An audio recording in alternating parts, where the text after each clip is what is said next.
ওর চেয়ে অসহায় কেউ নাই। বাচ্চাটা যখন মার পেটের থেকে আসে, জানি না এই অঞ্চলে উল্টাও হইতে পারে, কারণ আপনারা ক্যান্টনমেন্টের পাশে থাকেন, তো এই জন্য আপনাদের বাচ্চা কাচ্চা অন্যরকম হইতে পারে, ঠিক না? পাওয়ারেরও তো একটা তাসির আছে না? আপনাদের গুলা সব কমপ্লিট হয়ে আসে, ঠিক না? আল্লাহ বলে আমি মিসকিন তোকে অস্তিত্ব দেই, মিসকিন, নিঃস্বয়, অসহায়। ফালা আলাকা সিন্নুন তাক্তা, তোর দাঁত ছিল না, তুই কাটবি। ওয়ালা আলাকা লিসানুন তান্তিক, জিহ্বা ছিল কিন্তু বাক শক্তি ছিল না। ওয়ালা আলাকা উদুনুন তাসমা, কান ছিল, শ্রবণ শক্তির কার্যকারিতা ছিল না। ওয়ালা আলাকা উদুন আইনুন তানদুর, চক্ষু ছিল, দৃষ্টি শক্তির কার্যকারিতা ছিল না। ওয়ালা আলাকা আকলুন তুমাইয়িজ, মগজ ছিল, ভালো মন্দ বোঝার ক্ষমতা ছিল না। ওয়ালা আলাকা কলবুন তাতাফাক্কার, দিল ছিল, চিন্তা কি জিনিস তুমি জানতে না। ওয়ালা আলাকা ইয়াদুন তাবতিশ, হাত ছিল, ধরার ক্ষমতা ছিল না। রিজলুন, ওয়ালা আলাকা রিজলুন তামশি, পাও ছিল, চলার ক্ষমতা ছিল না। কুনতা সগীরা, বড় ছোট ছিলে। কুনতা যায়ীফা, বড় দুর্বল ছিলে। কুনতা জাহিলা, তোমার মতো গণ্ড মূর্খ কোনো সৃষ্টি ছিল না,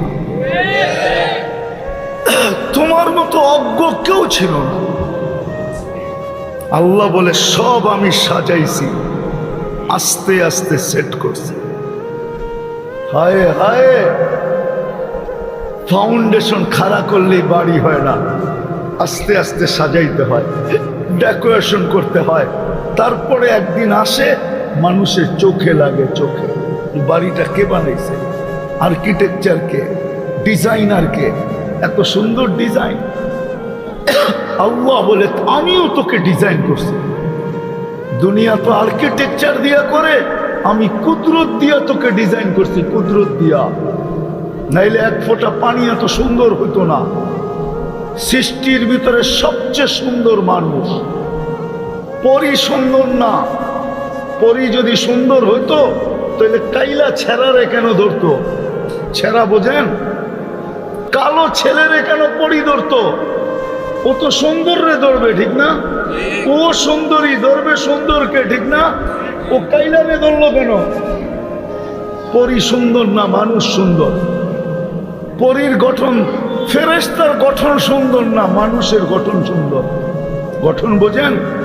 হ্যাঁ, নাইলে আল্লাহ কসম খাইতেন না, ওয়াত্তিন ওয়াসসাইতুন ওয়াতুরি সিনিন ওয়া হাদাল বালাদিল আমিন লাকাদ খালাকনাল ইনসানা ফি আহসানি তাকবীম। আল্লাহ চার কসম খায়া বলতেছে, মানুষ তোর চেয়ে সুন্দর গঠন আমি কাউকে দিই না। হরিণের চক্ষু নিয়ে যতই কবিতা লেখেন না কেন, মানুষের চোখের গঠনই সবচেয়ে সুন্দর। এর চেয়ে সুন্দর গঠন আল্লাহ কাউকে দেন না। যে মানুষটাকে আল্লাহ এত সুন্দর রূপ দিলেন, গঠন দিলেন, কুদরতি হাতে সাজাইলেন, তারপরেই তো অভিযোগ করেন, নাইলে কোনোদিন করতেন না। কুতিলাল ইনসানু মা আকফারা, ও মানুষ তুই অকৃতজ্ঞ হলি কি করা? তোর মতো বিবেক তো আমি কাউকে দেই নাই, তোর মতো বুদ্ধি তো আমি কাউকে দেই নাই, তোর মতো বিদ্যা দ্বারা তো আমি কাউকে সাজাই নাই। এই তিনটা রত্ন তো তোকে দিলাম, তারপরও তুই অকৃতজ্ঞ হস কি করা? কোরআন তো চিৎকার দেয়, ইয়া আইয়ুহাল ইনসান মা গাররাকা বিরাব্বিকাল কারীম। ও মানুষ, ও উম্মতে মুহাম্মাদি, তোদের জন্য তো সবকিছু লুটায়া দিলাম, তারপরও তুই আমার বিরুদ্ধে যাস কি কইরা? আমার থেকে বিমুখ হস কি কইরা? আজকে সমগ্র মুসলমান আল্লাহর থেকে দিল। কোরআন কোনোদিন চিৎকার দিত না, সব আমাদের পায়ে লুটায় দিছে আল্লাহ। লুটানো বোঝেন? সব আমাদেরকে দিয়া দিছেন। কথা দেখাবো আপনাকে আমি অল্প সময়। হুয়াল্লাযী খালাকা লাকুম মা ফিল আরদি জামিয়া। ওলামা বলুক না আল্লাহ কি বলতে চাইতেছে। দুনিয়ায় যা দেখিস, যা উপরে আছে, যা এর ভিতরে আছে, সব তোদের জন্য তৈরি, তোদের জন্য। গ্যাস কারো বাপে মাটির নিচে রেখা যায় না, আল্লাহ তৈরি করছেন, আপনি উঠায়া বেচেন আর খান। তেল আল্লাহ রাখছে, আপনি গৌরব করেন, ঠিক না? তেল কে রাখছে? হ্যাঁ, গ্যাস কে রাখছে? সোনা কে রাখছে? হীরা কে রাখছে? সব সম্পদ কে রাখছে? আপনি তো পাইতে দেরি, বাপ দেখাইতে দেরি করেন না, ঠিক না? শিক্ষিত শিক্ষা পাইতে দেরি, বাবারা হইতে দেরি হয় না। কোনোদিন ভাবে না আমাকে শিক্ষা কে দিল, কোনোদিন ভাবে না। যদি ভাবতো, হয় সাধারণ মানুষের থেকে শিক্ষিত মানুষগুলা বেশি সময় মসজিদে দিত। জিজ্ঞাসা করেন কি যুক্তি? তো এটাই বলে। হ্যাঁ, ভুল বলতেছি? শিক্ষিত মানুষগুলোকে তো মসজিদে সময় বেশি দেওয়া দরকার ছিল, পদস্থ মানুষগুলোকে তো মসজিদে সময় বেশি দেওয়া দরকার ছিল, আল্লাহ আল্লাহ বেশি করা দরকার ছিল, সারাদিন তসবিহ হাতে রাখার দরকার ছিল। ওতে যদি জিজ্ঞাসা করতো আপনি এত তসবিহ পড়েন কেন, কয় তুই কি দেখিস না আমার কাঁধে স্টার কয়টা? এই স্টার তো আল্লাহই দিছে আমাকে, আমি তসবিহ পড়বো না তো পড়বে কে? তুই কি দেখোস না আমার কামরার সামনে পদবী কি লেখা? আমি আল্লাহ আল্লাহ করবো না তো করবে কে? আল্লাহই তো আমাকে এই পদবীতে বসাইছেন। ইউইজ্জু মান ইয়াশা ওয়া ইউযিল্লু মান ইয়াশা ইউতিল মুলকা মান ইয়াশা ওয়া ইয়ানজিউল মুলকা মান ইয়াশা। ওর তো তাসবিহ আরো বেশি পড়া দরকার ছিল, কিন্তু ও তো মসজিদ পশ্চিমও চিনে না। মাঝে মাঝে তো এয়ারপোর্টে দেখি কাউকে জিজ্ঞাসা করলে কেবলা কোন দিকে, ও কেবলা চিনে না। পশ্চিম জিজ্ঞাসা করলে তারপরে চিনে, ও কেবলাই চিনে না, কেবলা কাকে বলে। আবার মাঝে মাঝে জিজ্ঞাসা করে কেবলা আবার কি? ওয়া ইলাল আবিয়াদি ওয়াল আসওয়াদ বাশীরান ওয়া নাযীরা দাঈয়ান ইলাল্লাহ রাহমাতাল লিল আলামিন শাফীআল মুযনিবিন হারিসুম বিল মুমিনিন রাউফুর রহিম সাল্লাল্লাহু আলাইহি ওয়া আলা আলিহি ওয়া আসহাবিহি ওয়া আতবাইহি সালাতান ওয়া সালামান কাসীরান কাসীরা। আম্মা বা'দু ফাআউযু বিল্লাহি মিনাশ শাইতানির রাজীম। বিসমিল্লাহির রাহমানির রাহিম। ইন কুনতুম তুহিব্বুনাল্লাহ ফাত্তাবিউনি ইউহিব্বুকুমুল্লাহ। وقال رسول الله صلى الله عليه وسلم لا।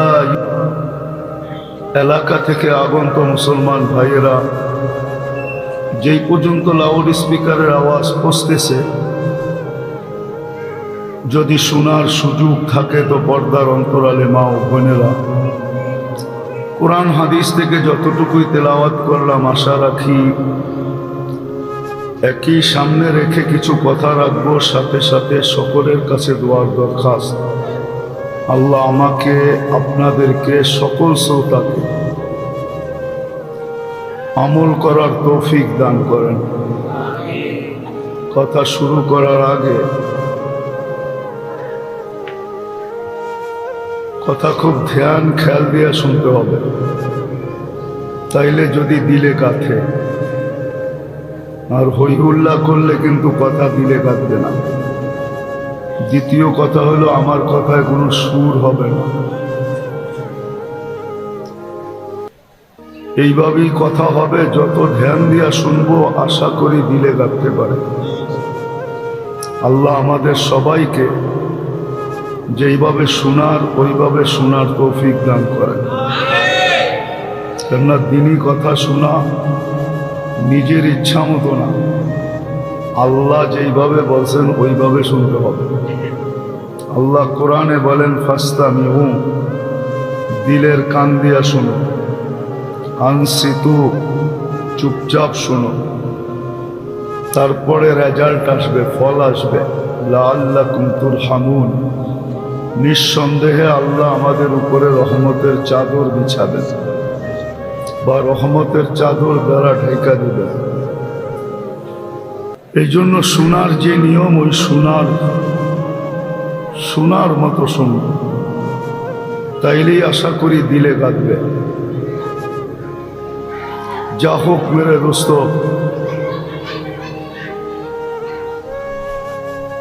যারা ভলান্টিয়ার আছেন এরা যদি একটু বাচ্চাদের হই হুল্লা বন্ধ করেন, কেননা কথা দিলের থেকে হয় না, কথা উপর থেকে হয়। আমার ভিতর থেকে কথা আসবে না, কথা উপর থেকে আসবে। আর যত বেশি নিশ্চুপ হবে কানেকশন তত বেশি ভালো মজবুত হবে। কেননা কোনো বক্তা যদি মনে করে যে আমি নিজের থেকে বলবো, তাহলে বলতে পারে, কিন্তু আমার নীতি এটা না। আমার তো হলো যে উপর থেকে যা আসবে তাই বলবো, এইখান থেকে বলার মতো কোনো ক্ষমতা নাই। তো যেটা বলতে চাইতেছি, আল্লাহ করুক আমাকেও আমল করার তৌফিক দান করেন, আপনাদেরকেও আমল করার তৌফিক দান করেন। যে আল্লাহ আমাদেরকে নিজের বিশেষ রহমতের মাধ্যমে উম্মতে মুহাম্মদী হিসাবে অন্তর্ভুক্ত করলেন। আল্লাহর বিশেষ রহমত না হইলে, বিশেষ একক নির্বাচন না হইলে আমরা উম্মতে মুহাম্মদী হওয়ার সুযোগ ছিল না। কোরআন এটাই বোঝায়, একমাত্র আল্লাহর বিশেষ রহমতের মাধ্যমে, বিশেষ করুণার মাধ্যমে, বিশেষ অনুগ্রহের মাধ্যমে, বিশেষ দয়ার মাধ্যমে, বিশেষ স্নেহ বা মায়ার মাধ্যমে, বিশেষ ভালোবাসার মাধ্যমে আল্লাহ আমাদেরকে উম্মতে মুহাম্মদীর অন্তর্ভুক্ত করছেন। নাইলে উম্মতে মুহাম্মদী হওয়ার সুযোগ আমাদের ছিল না। কিতাবে পাওয়া যায় বহুত নবী চোখের পানি পর্যন্ত ঝরাইছে, একজন ব্যতীত কাউকে উম্মতে মুহাম্মদী হওয়ার অন্তর্ভুক্ত, উম্মতে মুহাম্মদী হওয়ার সুযোগ দেন নাই। শুধু একজনকে দিয়েছেন, উনি ঈসা ইবনে মারইয়াম আলাইহিস সালাম। উনি উম্মতে মুহাম্মদী হিসাবে আসবেন, নবী হিসাবে আসবেন না, উম্মত হিসাবে আসবেন। আর এটাই সত্য। আর কোন নবীর দোয়া আল্লাহ কবুল করেন না। আর এটা যদি বিশেষ অনুগ্রহ না হইতো, দয়া না হইতো, তাইলে এমন কোন নবী অতিবাহিত হন নাই, রসুল অতিবাহিত হন নাই, যাদের মুখে এই উম্মতের চর্চা না ছিল। কথা বুঝে আসে তো?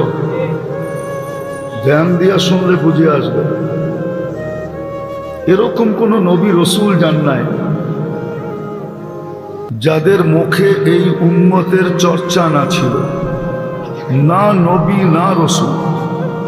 প্রমাণ হিসাবে বলতেছি, কোরআন বলে মাসালুহুম ফিত তাওরাত ওয়া মাসালুহুম ফিল ইনজিল। আমাদের আলোচনা তৌরাতেও ছিল, ইনজিলও ছিল।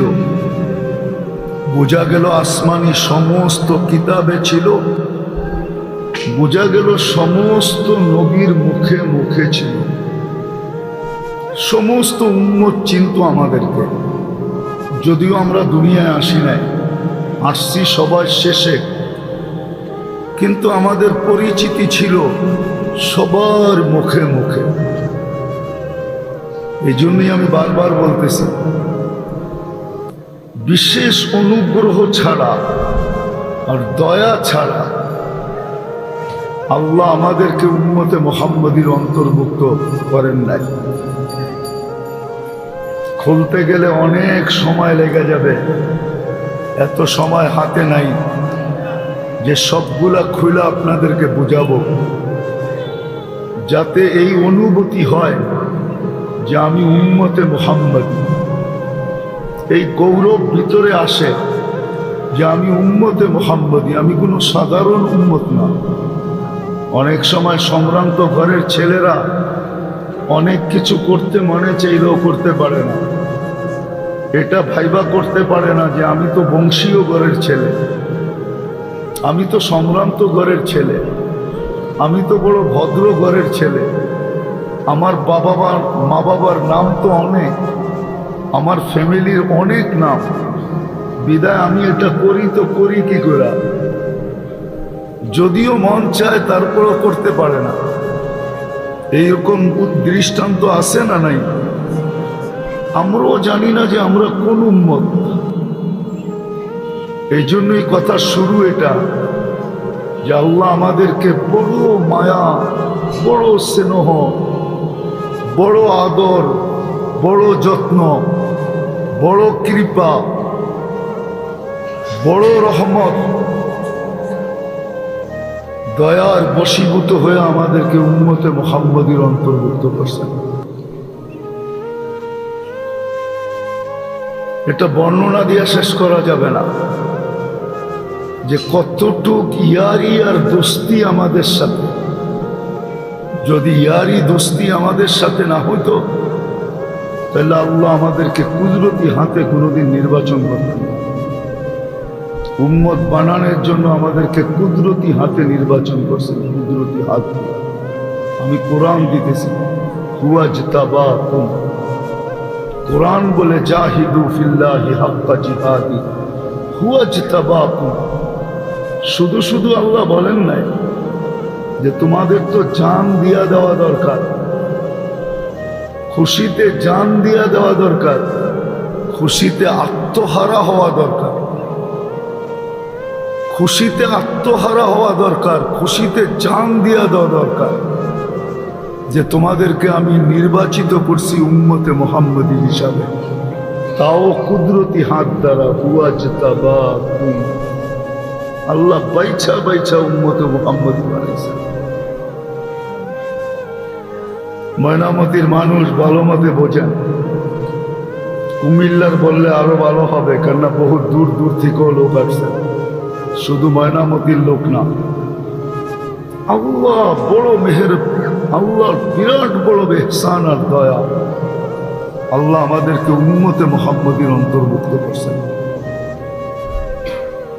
শুধু কুদরতি হাত দিয়া বাছাই করেন নাই, আমাদের মাথায় মুকুট লাগায় দিয়েছেন। মুকুট, যদিও আমি মুকুট দেখি না, কিন্তু মুকুট আমার মাথায় আছে। কুনতুম খায়রা উম্মাহ, তোমাদের চেয়ে উত্তম কোনো উম্মত আমি তৈরি করি না। যদিও মুকুট আমাদের মাথায় লাগানো, আজকে তো দুঃখের বিষয় এটাই, উম্মত নিজের দাম জানে না, পরিচয় জানে না। বংশের পরিচয় তো জানে, কিন্তু উম্মতের পরিচয় জানে না, যে আমি কার উম্মত, কোন নবীর উম্মত, আমার ভ্যালু কত, আমার দাম কত, আমার মর্যাদা কত, আমার ইজ্জত কত, আমার সম্মান কত। ভাবলে বোঝা যাবে এই উম্মতের একজন ব্যক্তিও যতক্ষণ থাকবে, একজন ব্যক্তি যিনি নিজেকে উম্মত ভাববে আর উম্মত হিসাবে থাকবে, একজন ব্যক্তি, কিয়ামত ওই পর্যন্ত হবে না। তাইলে একটু ভাবেন যে একজনের ভ্যালু যদি এত হয়, তাহলে আমাদের ভ্যালু কত, আমাদের দাম কত? একজন থাকলেও কিয়ামত হবে না। লা তাকুমুস সাআ, এই হাদিস এটার দিকে ইঙ্গিত করে। একজন যতক্ষণ পর্যন্ত নিজেকে উম্মত ভাববে আর উম্মত হিসাবে রাখবে, ততক্ষণ পর্যন্ত দুনিয়াতে কিয়ামত হবে না। বাকি সমগ্র লোক যদি খোদার দ্রোহী হয়, খোদা বিরোধীও হয়, আল্লাহর বিরোধিতাও করে, তারপরও আল্লাহ সবাইকে পালবে। ঋতু তার জায়গায় আসতে থাকবে, যাইতে থাকবে, নদী নালা সমুদ্র প্রবাহমান থাকবে, অক্সিজেন চলতে থাকবে, দুনিয়ার সমস্ত সিস্টেম আল্লাহ চালাইতে থাকবে, যতক্ষণ পর্যন্ত একজন ব্যক্তি থাকবে যে নিজেকে উম্মত ভাবে। উম্মত কথা এই জন্যই শুরু করলাম, এইখান থেকে এই জন্যই শুরু করলাম যে আজকে মুসলমানের মতো পেরেশান, মুসলমানের মতো নির্যাতিত, মুসলমানের মতো ঘৃণিত, মুসলমানের মতো অবহেলিত, মুসলমানের মতো লাঞ্ছিত, মুসলমানের মতো বঞ্চিত, মুসলমানের মতো নিকৃষ্ট দুনিয়াতে কোনো জাতি নাই।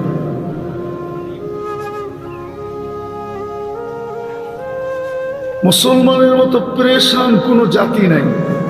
সবাই প্রেশান, একক জীবনও প্রেশান, সাংসারিক জীবনও প্রেশান। অট্টালিকা দেখলে কি হবে? কুমিল্লাতেও কিছু অট্টালিকা পাওয়া যায়, গ্রামগঞ্জে কিছু অট্টালিকা পাওয়া যায়, কোটি কোটি টাকা খরচ করে বাড়ি বানাইছে অট্টালিকা। বাহির থেকে দেখলে মনে হয় এই বাড়ির ভিতরে সুখ আর সুখ ভরা, কিন্তু ভিতরে ঢুকলে দেখা যায় আগুন আর আগুন, কেউ সুখে না। সত্য তো না ভুল বললাম? কেউ সুখে না। বাকি বর্তমান প্রেক্ষাপট দেখলে তো এটা মনে হয় যে মুসলমানের থেকে মনে হয় কুকুরও উত্তম। আজকে 30 দিন হতে চলল, ফিলিস্তিনে যতগুলা মানুষকে গুম্মাইরানি হত্যা করা হয়েছে, শহীদ করা হয়েছে, এতগুলা কুকুরকে যদি এক জায়গায় গুম্মাইরা মারা হইতো, তাইলে মনে হয় প্রাণীবাদীরা চিৎকার দিতে দিতে আকাশ বাতাস সব কাঁপায় ফেলত। প্রাণীবাদী চিনেন? প্রাণীবাদী, পরিবেশবাদী, প্রাণীবাদী চিনেন? হ্যাঁ, আজ পর্যন্ত পেপারে ওদের একটা নিউজ পাবেন না, আপনি নেটেও পাবেন না, কোনো পত্রিকায়ও পাবেন না যে দুনিয়ার কোনো প্রাণীবাদীরা একত্রিত হয়ে এই নিউজ দিছে যে এতগুলা মানুষকে রাতের অন্ধকারে বোম মারা হলো কেন। বলুক আপনাদের নেতাজি, আছে নাকি কোনো পত্রিকায়? তাইলে প্রাণীবাদীরও ভাবে যে মুসলমান কুকুরের চেয়ে নিকৃষ্ট, এটা মরলে কিছু আসে যায় না। কেন আমরা এত নিকৃষ্ট? এটাই বুঝাইতে চাইতেছি। আল্লাহ করুক, বুঝে আসুক, বিবেকের পর্দা খোলক, আমাদের হুশ আসুক।